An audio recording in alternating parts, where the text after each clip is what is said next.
பில்லா படத்தில் ஒரு டயலாக் வரும். உலகத்தில் எல்லாருக்கும் புரிகிற மாதிரி சொல்கிறதுக்கு ஒரு வார்த்தை இருக்குது, ஒரு மொழி இருக்குது அப்படின்னு. அதே மாதிரி அப்படிப்பட்ட ஒரு வார்த்தையை, ஒரு மொழியை ட்ரம்ப்புக்கு பதிலாக சொல்லியிருக்காரு ஈரானுடைய உச்சத்தலைவர் கமினி அவர்கள். அப்படி அவர் சொல்லியிருக்கக்கூடிய வார்த்தைகள் ட்ரம்ப்பை அச்சமூட்டியிருக்கா. அதற்கு ட்ரம்ப் சொல்லியிருக்கக்கூடிய பதில் தான் அவருக்கான பயம் இருக்குது அப்படிங்கிறது. அப்படி ட்ரம்ப் எதை பார்த்து பயந்தார்? இந்த விஷயத்தை தான் இந்த வீடியோக்குள்ளே பேச போகிறோம். பதிலுக்கு இஸ்ரேல் லெபனான் மீது ஒரு மோசமான தாக்குதலை நிகழ்த்தியிருக்காங்க. அவங்க இதுவரைக்கும் பயன்படுத்தாத ஒரு குண்டை அந்த இடத்துல பயன்படுத்தியிருக்காங்க. இன்னொரு புறம் அவ்வப்போது இந்த இரண்டாம் சுற்று பேச்சுவார்த்தையில் என்ன நடந்ததுன்னு நிறையா பேர் கேட்டிருந்தீங்க. இந்த பேச்சுவார்த்தையில் முன்னேற்றம் ஏற்பட்டிருக்கிறதா இல்லையா அப்படிங்கிற அந்த டீட்டெயில் ரிப்போர்ட்டையும் இதில் பேச போகிறோம். ஈரானுக்கு சீனாவினுடைய மிகப்பெரிய அளவிலான உதவி ஒன்று கிடச்சிருக்கு. அந்த உதவிங்கிறது ஈரான் காலம் முழுக்க சீனாவுக்கு நன்றி கடன் அப்படிங்கிற அளவுக்கு இருக்காங்க. இது எல்லாத்தையும் தாண்டி 3 நாடுகள் ஒன்றாக சேர்ந்து ஒரு கூட்டு இராணுவ பயிற்சியை தொடங்கியிருக்காங்க. அது எந்தெந்த நாடுகள், எந்த பகுதியில் அப்படிங்கிற அந்த ரிப்போர்ட் மிடில் ஈஸ்டில் ரொம்ப முக்கியத்துவம் வாய்ந்தது. அதையும் சேர்த்து வச்சு பேசலாம். வாங்க பார்க்கலாம் உறவுகளே. இது பிரசாத் சிக்னேச்சர். தென்னிந்தியாவின் கட்டடக்கலை ராஜாக்கள் creator constructions and north west interiors உங்களோட கனவு இல்லத்தை பிரம்மாண்டமா கட்டி கொடுக்குறாங்க கிரியேட்டர் கன்ஸ்ட்ரக்ஷன்ஸ். அதோட கட்டி கொடுத்த வீட்டை இன்டீரியர் பண்ணி அழகாக்குறாங்க நார்த் வெஸ்ட் இன்டீரியர்ஸ். தொடர்புக்கு 72907991. உங்களுடைய தொழில் சம்பந்தமான விளம்பரங்களை நமது சேனலில் ஒளிபரப்ப உங்களுக்கான அருமையான வாய்ப்பு. எப்பவுமே ஒரு கொண்டாட்டத்திலிருந்து ஆரம்பிக்கிறதுங்கிறது ரொம்ப முக்கியத்துவம் வாய்ந்தது. அந்த வகையில் சீனாவில் குதிரை இருக்குல்ல, அதனுடைய வடிவத்தை இப்போ 2026 அதற்கான அந்த உருவத்தை தான் இப்போது தலைமையில் தூக்கி வச்சு கொண்டாடுறாங்க. குதிரையினுடைய வேகம், அதனுடைய வளர்ச்சி, இதை போல சீனாவினுடைய இந்த ஓராண்டு காலம் இருக்க வேண்டும் அப்படின்னு 2026 சீனாவில் புது வருடம் அப்படிங்கிறது இப்போ தான் அவங்களுக்கு தொடங்கியிருக்கு. ஆங்கில புத்தாண்டு அப்படிங்கிறது எல்லா நாட்டிலையும் கொண்டாடுறது தான். ஆனால் இங்கே நம்ம தமிழ் புத்தாண்டுன்னு ஒன்று கொண்டாடுறோம்ல, எதை பொங்கலை தமிழ் புத்தாண்டாக நினச்சி கொண்டாடுறோம்ல, தை மாதம் 1ஆம் தேதியை தமிழ் புத்தாண்டாக கொண்டாடுறோம்ல, அதே மாதிரி சீனாவில் இந்த புத்தாண்டை கொண்டாடிக்கிட்டு இருக்காங்க. இன்னொரு புறம் இஸ்லாமிய சகோதரர்களுக்கு அதிர்ச்சிகரமான செய்தியாக ஒரு பொய்யான செய்தி ஒன்று சுற்றிக்கிட்டு இருந்தது.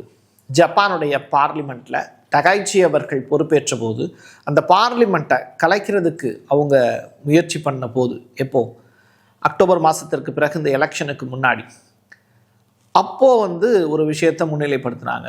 முஸ்லீம்கள் இந்த நாட்டுக்கு சொந்தமானவர்கள் அல்ல, அவங்க அப்புறப்படுத்தப்பட வேண்டும் அப்படின்னு. பட் அந்த செய்தியை இப்போ எடுத்து எல்லாரும் பரப்பிக்கிட்டு இருக்காங்க. இப்போ அப்படிப்பட்ட சுச்சுவேஷன் ஜப்பானில் இல்லை.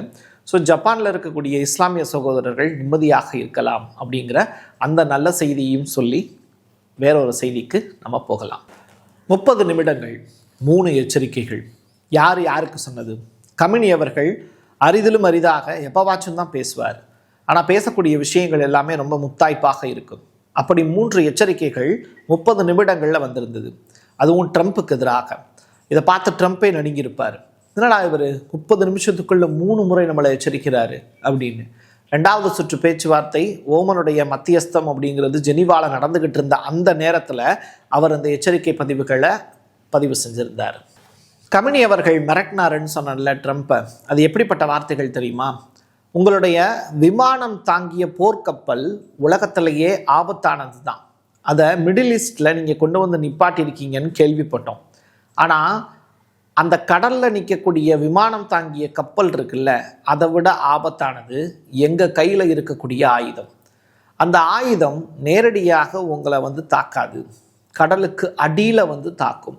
அப்போது அந்த கப்பல் உடஞ்சி சிதறும்ல, அந்த காட்சிகளை நீங்கள் பார்க்கும்போது உங்களுக்கு கஷ்டமாக இருக்கும் அப்படிங்கிற வார்த்தையை சொல்லி, உங்களுடைய அந்த போர்க்கப்பலை விட வலிமையானது எங்களுடைய கடலுக்கடியில் நாங்கள் செலுத்தப்படக்கூடிய அந்த ஆயுதம் அப்படின்னு சொல்லி மிரட்டியிருக்கார்.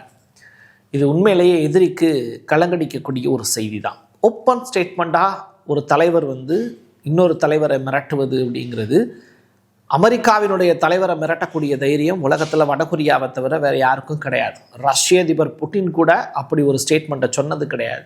சீனாவினுடைய அதிபர் ஜி ஜின்பிங் கூட அப்படி ஒரு ஸ்டேட்மெண்ட்டை இந்நாள் வரைக்கும் சொன்னது கிடையாது. பட் கமினி அவர்கள் ஓப்பனாக மிரட்டியிருக்காரு அப்படின்னா கட்சுல்லால் தான். மேக்ரான் அவர்களுக்கு பிரான்ஸில் இருந்து போர் அடிச்சிருச்சு போல இந்தியா பக்கம் வந்திருக்காரு. பிப்ரவரி மாதம் 19ஆம் தேதி வரைக்கும் இந்தியாவில் தான் இருக்க போகிறாரு. பிரான்ஸினுடைய அதிபர் இம்மானுவேல் மேக்ரான் நம்ம இந்தியாவுக்குள்ளே நுழையும் போது இந்தியாவினுடைய பிரதமர் நரேந்திர மோடி அவரை கட்டி தழுவி தழுவி வரவேற்று அவரோட ஒரு நிகழ்ச்சியிலையும் பங்கேற்ற காட்சிகள் அரங்கேறிச்சு. இது ரொம்ப முக்கியத்துவம் வாய்ந்த ஒரு செய்தி. ரஃபேலுடைய விமானங்கள் நம்ம 113 ஆர் 116 வாங்கியிருக்கோம். இது ரொம்ப இரு நாடுகளுக்கு இடையில் இருக்கக்கூடிய உறவை பலப்படுத்தக்கூடிய ஒரு செய்தி, ஒரு நல்ல விஷயம்.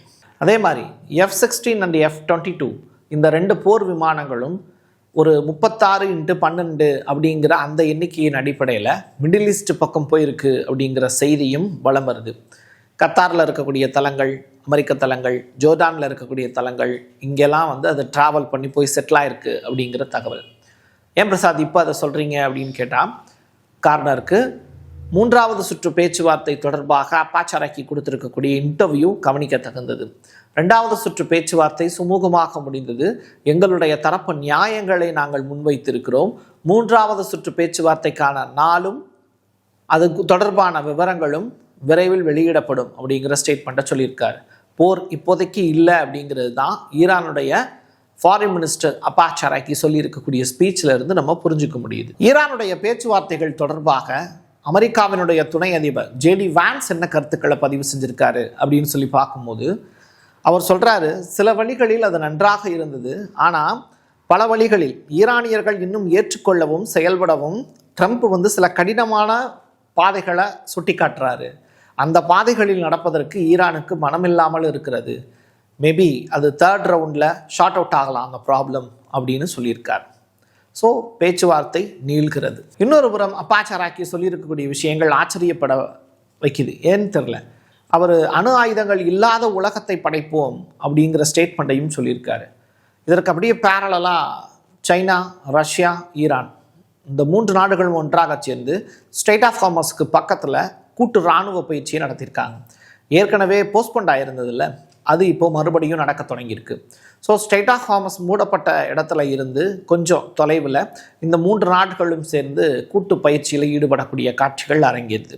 அதற்கான ஏற்பாடுகளும் நடந்துக்கிட்டு இருக்கு. ஈரானுடைய உள்கட்டமைப்பை உடைக்கிறதுக்கு இப்போது இஸ்ரேல் பயங்கரமாக சதி வலை பின்னிக்கிட்டு இருக்கு அப்படிங்கிற தகவல். கிட்டத்தட்ட மொசாட்டினுடைய உளவாளிகள் ஈரான் முழுவதும் ஆங்காங்கே நிலைநிறுத்தப்பட்டிருக்கிறார்கள் அப்படிங்கிற செய்தி. இது தொடர்பாக சீனா அவனுடைய சேட்டலைட் வச்சு கண்டுபிடிச்சி ஈரானுக்கு ஏகப்பட்ட இன்ஃபர்மேஷனை ஷேர் பண்ணியிருக்காங்க. ஸோ சீனா மூலியமாக இங்கே ஈரான் ஏகப்பட்ட தகவல்களையும் சேகரிச்சுக்கிட்டு இருக்காங்க. ஒரு குறிப்பிட்ட மால்ஃபேர் இதற்காகவே ஒதுக்கப்பட்டிருக்கு. இது தொடர்பாக நெட்டில் நிறையா பேர் ஏகப்பட்ட கேள்விகளை கேட்டுக்கிட்டு இருக்காங்க. பட் சைனா அது தொடர்பாக இன்ஃபர்மேஷனை மட்டும் ஈரானுக்கு ஷேர் பண்ணியிருக்கு அப்படிங்கிற தகவல். 2வது, இது தொடர்பாக மொசாட்டினுடைய உளவாளிகள் கிட்டத்தட்ட 50லேருந்து 100 பேரை ஒரே இரவில் அரெஸ்ட் பண்ணி அவங்கள கைதும் பண்ணி அவங்கள குப்புற படுக்க வச்சு அவங்க பின்னாடி கைகளை கட்டி அவங்கள சிறை தண்டனை விதிக்கக்கூடிய காட்சிகளும் அரங்கேறிச்சு. இதை நான் நிறையா சேட்டலைட் சேனல்களில் பார்த்தேன். ஸோ இது எல்லாமே ஈரானில் நடந்துக்கிட்டு இருக்கக்கூடிய நிகழ்வுகள். பட் அவங்களுக்கு மரண தண்டனை கொடுக்கப்படுமா அப்படிங்கிறத ஈரான் அரசு முடிவு பண்ணும். அமெரிக்கா அதை பார்த்து ஆச்சரியப்படும்.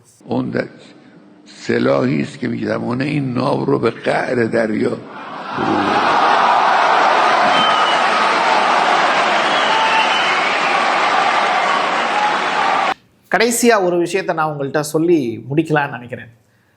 ட்ரம்ப் அவர்கள் பேசி இருக்கக்கூடிய விஷயம் நான் பார்த்து வியந்த காட்சிகள் இது. ஈரானுடைய தலைவர், உச்ச தலைவர் கமினி அவர்கள்ட்ட பேச முடியல அப்படிங்கிற வருத்தம் ஒரு புறம். யாருக்கு? ட்ரம்ப்புக்கு. இந்த பத்மாவதின்னு ஒரு படம் பார்த்துருக்கீங்களா? அந்த படத்தில் அந்த ராணியை கடைசி வரைக்கும் அதனுடைய முகத்தை கூட பார்க்க முடியாமல் அவங்கள அடையணும்னு நினைக்கக்கூடிய ஒரு அரசன் திண்டாடி போவான் இல்லையா? ஸோ அந்த மாதிரியான ஒரு நிகழ்வுகளாக கடைசி வரைக்கும் இவ்வளோ பெரிய அதிபராக இருக்கேன், நான் நினச்சாலும் ஈரானுடைய உச்சத்தலைவர் கமினி அவர்கள்ட்ட பேச முடியாமல் போச்சுங்கிற வருத்தம் ட்ரம்ப்பினுடைய அந்த அதிகாரத்தை சுக்குநூறாக உடைக்கக்கூடிய ஒரு செய்தி. உண்மையிலே கில்ட் அவர்.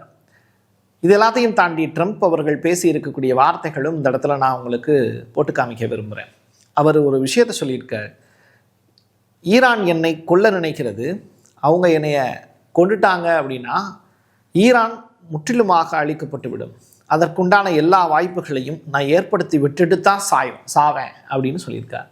இதே ஸ்டேட்மெண்ட்டை அவர் பதவியேற்ற பிறகு ஒரு முறை சொல்லியிருந்தார். இப்போ அந்த ஸ்டேட்மெண்ட்டை சொல்கிறாருன்னா அவருக்குள்ள ஒரு பயம் இருக்குது அப்படிங்கிறது தெளிவாகுது. எது எப்படியும் ஈரானுடைய உச்ச தலைவர் போரிடாமலேயே இங்கு ஜெயித்து விட்டார் அப்படிங்கிறது தான் யதார்த்தமான உண்மை. என் கையெழுத்து என் மக்களுக்கானது உறவுகளே. மீண்டும் ஒரு பதிவில் சந்திக்கலாம். நன்றி, வணக்கம். தென்னிந்தியாவின் கட்டடக்கலை ராஜாக்கள் creator constructions and north west interiors உங்களோட கனவு இல்லத்தை பிரம்மாண்டமா கட்டி கொடுக்குறாங்க கிரியேட்டர் கன்ஸ்ட்ரக்ஷன்ஸ். அதோட கட்டி கொடுத்த வீட்டை இன்டீரியர் பண்ணி அழகாக்குறாங்க நார்த் வெஸ்ட் இன்டீரியர்ஸ். தொடர்புக்கு 7290799991. உங்களுடைய தொழில் சம்பந்தமான விளம்பரங்களை நமது சேனலில் ஒளிபரப்ப உங்களுக்கான அருமையான வாய்ப்பு. Prasad signature media broadcasting private limited. நீங்க நியூஸ் ரீடரா மாறணுமா, கண்டென்ட் கிரியேட்டரா உருவாகணுமா, சேட்டலைட் சேனல்ல ரிப்போர்ட்டரா வேலை பார்க்கணுமா, டாக்குமெண்ட்ரி மேக்கிங்ல இருந்து ஜேர்னலிசம் பற்றிய முழுமையான பயிற்சி பெற உங்களுக்கான அருமையான வாய்ப்பு. எங்களை தேடி வாங்க. ஆன்லைன் மற்றும் நேரடி பயிற்சி வகுப்புகளும் சர்டிபிகேட் கோர்ஸாவே கத்து தரும். மீடியா துறையில் 10 ஆண்டுகளுக்கு மேல அனுபவம் உள்ளவர்கள் பயிற்சி கொடுப்பார்கள். வாய்ஸ் ஓவர் தொடங்கி வாய்ஸ்லெஸ் பீப்புளுக்காக உங்களை சிறந்த ஜேர்னலிஸ்டா உருவாக்க வேண்டியது எங்களோட பொறுப்பு. ஸ்கூல்ஸ் அண்ட் காலேஜஸ்ல ஜூனியர் ஜேர்னலிஸ்ட்ங்கிற பேர்ல ஒர்க் ஷாப்பும் கண்டக்ட் பண்ணி கொடுக்கிறோம்.